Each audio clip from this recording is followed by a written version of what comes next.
സൗഹൃദ മത്സരങ്ങൾ കൂടാതെ ആരാധകരെ കാണാൻ മെസ്സി പൊതുവേദിയിലും എത്തുമെന്നും വരെ മന്ത്രി പറഞ്ഞു. കോഴിക്കോട്ട് നടന്ന ഒരു വിദ്യാഭ്യാസ പരിപാടിയിൽ കുട്ടികളുടെ ചോദ്യത്തിന് മറുപടി പറയുകയായിരുന്നു മന്ത്രി. എന്നാൽ പിന്നീട് മന്ത്രി ഇക്കാര്യം നിഷേധിച്ചു. കുട്ടികൾക്ക് വേണ്ടിയുള്ള മോട്ടിവേഷൻ വേണ്ടിയാണ് പറഞ്ഞതെന്നാണ് മന്ത്രിയുടെ വിശദീകരണം.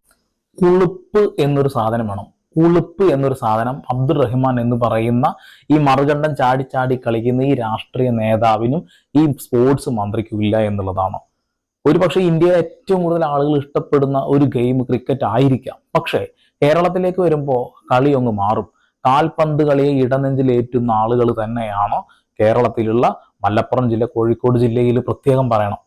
അപ്പൊ അങ്ങനെയുള്ള ആളുകളെ, അത്രയും കടുത്ത ആരാധകരായിട്ടുള്ള ആളുകളെയാണ് ചതിച്ചിട്ടുള്ളത്. മെസ്സി എന്ന് പറയുന്ന ഫുട്ബോൾ കളിയുടെ ഇതിഹാസത്തെ കേരളത്തിലേക്ക് കൊണ്ടുവരുന്നു എന്ന് പറയുമ്പോൾ വലിയ വിവാദമായിരുന്നു. പിന്നീട് അത് നടക്കില്ല എന്നൊരു കാര്യങ്ങളും നമ്മൾ അറിഞ്ഞു, അല്ലെ? അത് എന്തുകൊണ്ടാന്ന് വെച്ചിട്ടുണ്ടെങ്കിൽ അത്രയും വലിയ ഒരു തുക നമ്മുടെ സർക്കാരിന് ഉണ്ടാക്കാൻ ബുദ്ധിമുട്ട്.